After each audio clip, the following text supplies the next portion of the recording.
I'm going to find it. It doesn't exist. I care just to keep you from becoming a popsicle for some polar bear.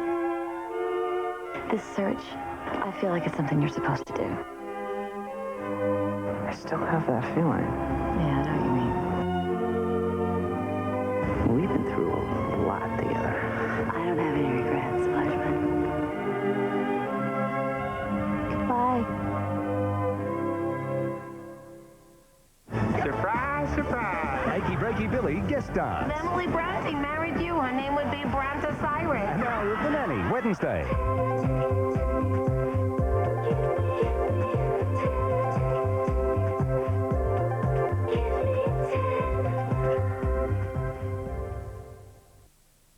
Tonight, Damon Hill wins a race of attrition to clinch the final Adelaide Grand Prix. The race was watched by a record Formula One crowd, more than 200,000 packing the circuit.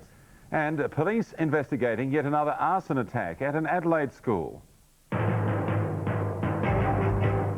This is the 10 Eyewitness News with Peter Sellen and Marina Emsley. Also tonight, Australia sends its protest message to Nigeria over the execution of political prisoners. And Victorian police involved in yet another fatal shooting. Good evening, Britain. Damon Hill is the Australian Grand Prix champion. The Williams driver survived an action-packed race in Adelaide to secure his 13th race win. Ligier's Olivier Panis and Gianni Morbidelli in a footwork followed him in. Only 8 of the 23 cars which started lasted the distance. 205,000 fans turned out for the race, the biggest crowd in Grand Prix history. The drivers bid farewell to Adelaide, home to the Grand Prix for the last time. When the lights turned green, it was Williams' David Coulthard who started best, ahead of Damon Hill, Gerhard Berger and John Lacey.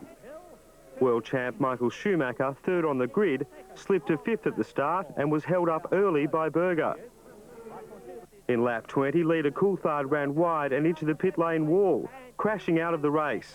Oh, my goodness! Into the lead, Schumacher, but a collision with Lacey would see both retire.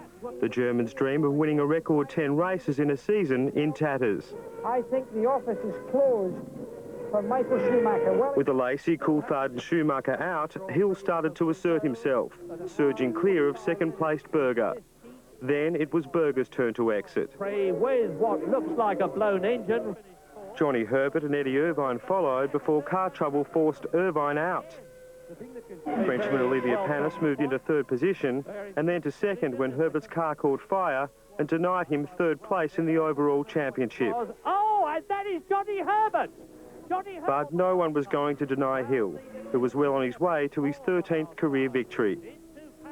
It was a race of attrition, only 8 of the 23 cars finishing the event. While the other top guns couldn't handle the street circuit, Hill made it a one-car show. Given his controversial season, success was sweet for Hill, who finished ahead of Panis and Italian Gianni Morbidelli. Today, it just seemed like everything went my way, and I was very, I had quite an easy time of it. Tim Cleary, 10 News. And more than 200,000 people turned out to the track to farewell the Adelaide Grand Prix. Many people in the record-breaking crowd were first-time racegoers, keen to catch one last glimpse of our greatest race. Yeah. Can you feel it, baby? Adelaide created sporting history today with a record-breaking 205,000 people swarming to the Grand Prix track. More than 500,000 people have attended the 4-day carnival, smashing crowd world records and pushing ticket sales to $15 million. Huge queues formed outside gates from early this morning, with the few remaining silver and gold seats sold out within hours. Many of the crowd were first-time spectators wanting to experience the high-octane rush of Adelaide's grand finale. Being the last one, thought we'd better get in before it sort of left. Are you sad to see the race going? Yep, and I'm from Melbourne. Disappointed, quite disappointed, but we might get back, you never know. I can't believe we're losing it, and it's the last one, so we're making the most of it.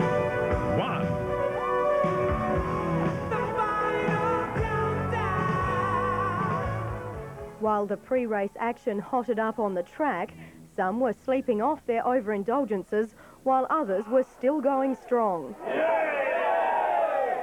Rundle Street was brimming with people, and even some Melburnians were mourning the loss of Adelaide's race. It's a tragedy that the Grand Prix is leaving this city, and we're actually thinking of coming over here next year and watching it on TV. For a lucky few, a bird's-eye view of the race. Many more were happy to soak up the cafe atmosphere, joining in the celebrations for the end of an era.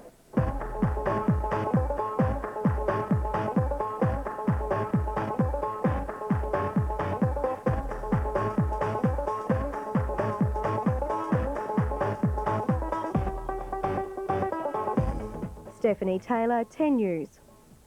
Another Adelaide school has been targeted by arsonists. It's the 8th attack in just 3 months. Norwood Morialta High School was set alight early this morning, the fire causing $80,000 damage.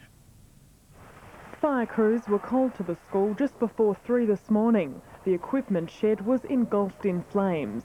It took crews just over an hour to control the blaze.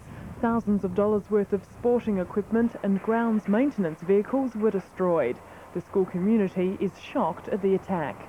I'm feeling pretty disgusted about it, angry, disappointed, and a number of our staff and students have already been here this morning and talked with me about it, and they're equally as disgusted about the whole issue. It costs the community a lot of money, and it's money that can't be spent on actually providing better facilities. Investigators are yet to determine the cause of the fire, but say it was deliberately lit. The Metropolitan Fire Service says the recent spate of school fires has them baffled. We're frustrated, obviously, and fairly distressed by the amount of damage that's been caused over recent weeks and months. The police say they have no evidence to suggest the fires are being started by an organised group. Playing down fears, an arson club is torching our schools. Katrina Stapleton, 10 News. Australia has recalled its High Commissioner to Nigeria as part of the growing world condemnation over the execution of 9 political prisoners. Nigeria also was suspended from the Commonwealth during the heads of government meeting in New Zealand. The military government in Nigeria was today quick to repress any dissent on the streets, and dictator General Sani Abacha was unrepentant about hanging the opponents of his regime. Demonstrations have already started in London against oil companies which provide 90% of the country's income. At the CHOGM meeting in New Zealand, Nigeria was suspended until it makes democratic reforms. There was a sense of regret in the Commonwealth that we need to take such a step. Australia, along with the US and Europe, is making its own diplomatic protest. In the first instance, we'll be withdrawing our ambassador to show our anger and our objection to this sort of behaviour, the denial of human rights and human values in Nigeria. The Nigerian delegation left the CHOGM meeting early. The problem their country created, the latest test of strength for the Commonwealth leaders, who today took time out for a Remembrance Day service. Prime Minister Keating was among the leaders to lay a wreath at a small village war memorial set spectacularly in New Zealand's Southern Alps. Later, Mr Keating held a special meeting with an old adversary, Malaysia's Dr Mahathir. Relations between Australia and Malaysia have suddenly improved. The two leaders are new allies on nuclear testing and are now arranging increased airline flights between the two countries. Mr Keating is also hoping to get increased cooperation from Dr Mahathir on the problems of APEC. Paul Smith, 10 News.